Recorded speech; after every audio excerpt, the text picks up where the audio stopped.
Hello, and in this video, I will be showing you how to take apart an engine. And for most of this, you're going to need to use your hatchet, because that is the best tool to do it with. Hatchets are super useful. The first thing you do is you take this off. I think you're supposed to drink out of this.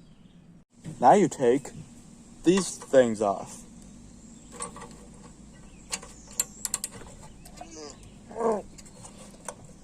I can't. Come to bed. I took this off. And now you're going to want to fix this with your screwdriver. Screwdriver is very useful as well.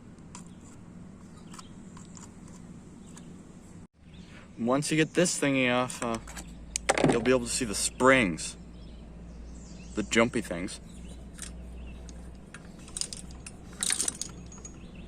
And once you're done, I'm pretty sure this thing plugs into the wall to start it. You know, find an outlet or something, I think. I don't know. And that's about it.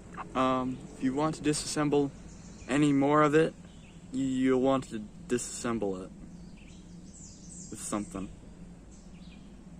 Thank you for watching my epic tutorial.